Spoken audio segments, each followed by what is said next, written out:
ओम शांति। एक वीडियो में हमने भटकती आत्माओं के साथ का अनुभव शेयर किया है। तो कुछ भाई बहनों के मैसेज आए मेरे पास व्हाट्सएप पर, कहते दीदी ये कैसे पॉसिबल है, भगवान के घर में भटकती आत्माएं कैसे आ गई, बाबा ने उन्हें रोका क्यों नहीं, भगवान के घर में उनको आने कैसे दिया। इस तरह के क्वेश्चंस आ रहे हैं मेरे पास।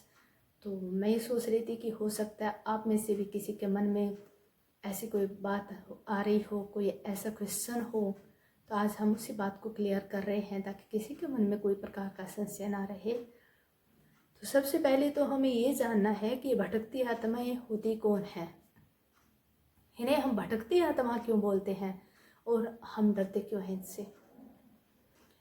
हम जब 7 डेज का कोर्स करते हैं, राजियों का 7 दिन का, तो उसमें पहले दिन हमें ये बताया गया है कि हम आत्मा हैं, हम शरीर नहीं हैं। हम चमकता मणि आत्मा इस भौतिक देह में मस्तक के भीतर बैठ करके इस शरीर के द्वारा कर्म करती है। हम एक शरीर छोड़ती है, दूसरा लेती हैं। इस तरह से इस सृष्टि चक्र में हमारे अनेक जन्म होते हैं, अनेक शरीर धारण करते हैं, अनेक छोड़ते हैं। ऐसी एक जीवन यात्रा हमारी चलती आ रही है, अनेक जन्मों की जीवन यात्रा चलती आ रही है। इसी प्रकार ये भी तो आत्माएं हैं, ये भी तो शरीर धारण करके पार्ट बजाती हैं, एक शरीर छोड़ती है, दूसरा लेती है। अब कुछ कारण से कोई कार्मिक अकाउंट कहो या कोई पाप कर्म ऐसा कहो कि इन्हें जल्दी से कोई शरीर नहीं मिलता है, इसलिए ये आत्माएं भटकती हैं। क्योंकि बिना शरीर के उनका कोई घर नहीं होता, कोई परिवार संबंध नहीं होते, ये भटकती रहती है। अब जिन आत्माओं के साथ इनका कार्मिक अकाउंट है, या तो ये उन आत्माओं के संपर्क में उनके साथ रहेगी, परिवार की है, या कोई उस जन्म की है जो लास्ट जन्म उन्होंने शरीर छोड़ा उस जन्म की है, या पूर्व जन्मों में भी उनका आत्माओं के साथ कोई कार्मिक अकाउंट है, तो उनके संपर्क में वो रहेगी हिसाब किताब क्लियर करने के लिए। एक तो ये कारण हो सकता है न आत्माओं का हमारे पास आने का। दूसरा कारण होता है कि अगर हम आत्माएं साधना कर रहे हैं, योग कर रहे हैं, तो हमसे शांति, पवित्रता, शक्ति के वाइब्रेशंस फैलते हैं, हमसे प्रकाश फैलता है। अब ये आत्माएं जब हमारे पास आती है तो इनको शांति फील होती है, इनको शक्ति फील होती है। हमारी पवित्रता से इन आत्माओं के जन्म जन्मांतर के पाप कर्म खत्म होते हैं। अब ये आत्माएं इतनी तो पुण्य कर्म इनके किए हुए नहीं होते हैं कि आत्माएं डायरेक्ट भगवान को याद कर सके, डायरेक्ट भगवान की शक्तियों को ले सके। इसलिए वो आत्माएं हमारे द्वारा, हमारे वाइब्रेशंस से ये पावन बनती है, हमारी पवित्रता से ये पवित्र बनती हैं आत्माएं। ये आत्माएं भगवान के बच्चे हैं। जैसे हम भगवान के बच्चे हैं, वैसे ये आत्माएं भी भगवान के बच्चे हैं। भगवान जैसे हमसे प्यार करता है, इन आत्माओं से भी प्यार करता है। अब ये आत्माएं हमारे पास आए ही नहीं, एक तो ये बात होती है। दूसरी बात होती है कि ये आत्माएं हमारे पास आए और हमारी पवित्रता की शक्ति से पावन बन करके अपने दुखों से, कष्टों से मुक्त हो जाए। जो ये भटक रही है उसे ये मुक्ति प्राप्त कर ले, इनको दूसरा शरीर मिल जाए, इनके जो कार्मिक अकाउंट है वो क्लियर हो जाए। अब दोनों में से कौन सी बात ठीक है कि एक हमारे पास आए ही नहीं, भगवान कोई ऐसा कर दे कि आत्माओं को हमारे पास आने ही ना दे। दूसरा, भगवान हमारी इन आत्माओं से रक्षा करे, इन आत्माओं का हम पर कोई इफेक्ट ना आए, ये आत्माएं हमें टच ना करे, हमें नुकसान ना पहुंचा सके। होती तो आत्माएं हैं, जैसे हम आत्मा है वैसे ये आत्माएं हैं। ये शरीर, इनके पास शरीर नहीं होता है, हमारे पास शरीर है। बात तो सिर्फ है तो हमारे भाई ना। हाँ, ये बहुत दुखी होती है आत्माएं, इसलिए इनसे दुख के वाइब्रेशंस फैलते हैं। ये दर्द में होती है, इसलिए इनसे आत्माओं से दर्द के वाइब्रेशंस फैलते हैं चारों ओर। इनके संपर्क में जो आत्माएं आती है तो उनकी नेगेटिव एनर्जी का इफेक्ट आता है उन आत्माओं पर। दूसरा, ये इनके पास शरीर नहीं होता है तो ये किसी के शरीर का आधार लेने की कोशिश करती है कि इनके शरीर के अंदर प्रवेश करके हम इनके शरीर के द्वारा करें कुछ, जो करना चाहती है वो आत्माएं।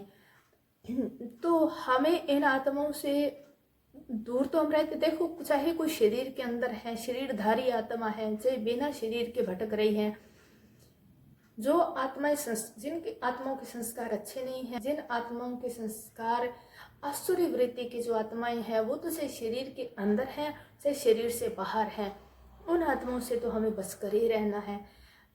उन आत्माओं से तो हमारी रक्षा होनी ही चाहिए। तो भगवान उन आत्माओं से हमारी रक्षा करता है। हम कहें कि भटकती आत्माओं को हमारे अपने पास आने कैसे दिया। शरीरधारी आत्माएं भी ऐसी होती है जो भटकती आत्माओं से कहीं अधिक हिंसक होती है। श्रद्धा को मारा था, इतने टुकड़े किए थे, उसके टुकड़े को फ्रिज में लगा दिया था, वो किसने किया था? वो भटकती आत्मा तो नहीं किया था, शरीरधारी आत्मा ने किया था। वो उसके साथ था और उसको मार दिया था। तो चाहे आत्माएं सब आत्माएं हैं, चाहे वो शरीरधारी है चाहे वो बिना शरीर के घूम रही है, वृत्ति सबकी अपनी अपनी होती है, सबके अपने अपने संस्कार होते हैं। अच्छे और बुरे संस्कार दोनों में हो सकते हैं। शरीरधारी आत्माओं में भी अच्छे और बुरे संस्कार हो सकते हैं, वो भी बहुत बुरे संस्कारों में बहुत हिंसक हो सकती हैं। भगवान हमारी रक्षा करता है। वो भटकती आत्माओं से भी हमारी रक्षा करता है, जो बिना शरीर के भटक रही है, जो शरीर में रह कर के भटक रही है, उनसे भी हमारी रक्षा करता है। जो अपने दिव्य गुणों को जो भूल चुकी है, श्रेष्ठ कर्म को संस्कार को छोड़ ही रखा है, जो आसुरी वृत्ति की बनी बैठी है, जिनके अंदर विकार भरे पड़े हैं, लड़ना झगड़ना, मारपीट करना, चुगली निंदा करना, दूसरों को गिराना, दूसरों को दुख देना, पीड़ा देना, कष्ट देना, काम क्रोध मोह लोभ अहंकार ईर्ष्या द्वेष छल कपट नफरत, ये सब भरे पड़े हैं। वो शरीरधारी आत्माओं के भी अगर अंदर ये विकार है तो वो भी भूत ही है। शरीर के अंदर भूत बैठे हैं, कुछ भूत शरीर से बाहर घूम रहे हैं। दोनों तरह के भूत भी अच्छे नहीं हैं। शरीर से बाहर घूम रहे हैं तो वो तो पाप कर्म तो उनके हैं ही, तभी वो घूम रही है आत्माएं। उनके अंदर नेगेटिव एनर्जी तो है ही। उनके अंदर अगर अच्छी एनर्जी होती तो उनको शरीर मिलता, अगर उनका पुण्य का खाता होता तो उनको शरीर मिलता। हमें उन आत्माओं से भी अपने आप को सेफ रखना है और उन शरीरधारी आत्माओं से भी अपने आप को सेफ रखना है। तो राजयोग हम दोनों आत्माओं से हमें सेफ रखता है। अब बात ये उठती है कि हाँ, ये आत्माएं हमारे पास आए कि नहीं आए। अगर ये आत्माएं हमारे पास आएंगे ही नहीं तो ये आत्माएं मुक्त कैसे होंगी, अर्थात विकारों से मुक्त कैसे होंगी, बुराइयों से मुक्त कैसे होंगी, इनके संस्कारों का परिवर्तन कैसे होगा। चाहे वो शरीरधारी आत्माएं हैं चाहे वो बिना शरीर के भटक रही आत्माएं हैं, वो हमारे पास आएंगी, हमसे उनको संस्कारों में परिवर्तन आएगा। अब जब योग करते हैं तो हमसे शांति की पवित्रता के वाइब्रेशंस फैलते हैं। वो जो आत्माएं उस वाइब्रेशंस में आती हैं, हमारी पवित्रता के वाइब्रेशंस में आती है, तो हमारी प्योर वाइब्रेशंस से वो आत्माएं पावन बनती है। कुछ आत्माएं आती है परिवर्तन करने के लिए, तो भगवान उन्हें नहीं रोकता है। कुछ आत्माएं सिर्फ हमारे पास आकर के प्योर बन करने के लिए आ रही है, हमें दुख देने के लिए नहीं आ रही है। जैसे मान लो बाबा के घर में हर तरह के बच्चे आते हैं, कुछ आत्माएं आती हैं वो परिवर्तन होने के लिए आती हैं, तो भगवान उन्हें रोकेगा क्या? हर तरह की आत्माएं मतलब आएंगे तो सारी आत्माएं परिवर्तन होने के लिए, जो भी आएंगे वो इसी लक्ष्य से आएंगे कि हमें परिवर्तन होना है। लेकिन कुछ आत्माएं तो अच्छी आत्माएं आती है, आत्माएं सब अच्छी हैं, लेकिन कुछ आत्माओं के अंदर अच्छे संस्कार होते हैं और कुछ आत्माओं के अंदर आसुरी वृत्तियां होती हैं, बुरे संस्कार होते हैं, विकार अधिक होते हैं, लेकिन उनको रियलाइजेशन होता है, उनको ये होता है कि हमें परिवर्तन करना है खुद का। वो अपने परिवर्तन के लिए भगवान के घर में आती है, तो भगवान उनको रोकता थोड़ी। अगर भगवान उनको रोकेगा तो उनके अंदर परिवर्तन कैसे आएगा? पहले हम सुना नहीं करते थे कि ऋषि मुनि जंगल में तपस्या करते थे, वो अकेले बैठे जंगल में तपस्या करते थे, शेर बाघ चीता उनके पास आते थे और परिवर्तित होकर के जाते थे, मतलब उनके ऊपर अटैक नहीं करते थे। तो भटकती आत्माएं से कैसी भी हैं, अगर वो परिवर्तन के लिए आ रही है, अगर वो मुक्ति के लिए आ रही है, तो भगवान नहीं रोकेगा। एक श्रेष्ठ कार्य है, एक पुण्य का कार्य है। अगर भगवान हमारे द्वारा उन आत्माओं को मुक्त कर रहा है और उनका असर हम पर नहीं हो रहा है, वो हमें हानि नहीं पहुंचा सकती है, तो ऐसे आत्माओं की मुक्ति के निमित्त बनते हैं, तो महान पुण्य का काम है। और ये तो हम अपना सौभाग्य समझते हैं कि भगवान ऐसे कार्य के लिए हम यूज करता है। करण करावन हार तो वही है, बाबा है। उन आत्माओं को मुक्ति देने का काम भगवान का है, हमारा नहीं है। उन्हीं की शक्ति काम करती है। अगर उन आत्माओं को मुक्त करने के लिए वो आत्माएं हमारे पास आती हैं तो हमारी रक्षा करने की जिम्मेवारी भी बाबा की बनती है, हमारी रक्षा भी बाबा करता है। और आपने अनुभव में सुना होगा कि जब वो आत्माएं आई थी, वो आत्माएं तो मुझे बाद में फील हुई थी कि मेरे पास आई हैं, लेकिन उन आत्माओं के आने से पहले मुझे अपने सामने बाबा दिखाई दिए थे। उन आत्माओं से पहले मेरे पास बाबा पहुंच गए थे। अब आपने ये बात तो समझी कि वो भगवान के घर आ कैसे गई, बाबा ने आने क्यों नहीं दिया, आने कैसे दिया, लेकिन आपने वो बात शायद समझी नहीं कि उन आत्माओं से पहले बाबा नहीं पहुंच गए मेरे सामने।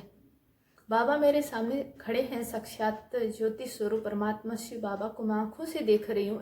उन आत्माओं को तो मैंने चर्म चक्षु से नहीं देखा, भगवान को तो मैंने दिव्य दृष्टि से भी देखा और चर्म चक्षु से भी देखा। चर्म चक्षु से भगवान दिखता नहीं है वैसे, लेकिन भगवान का साक्षात्कार तो होता है।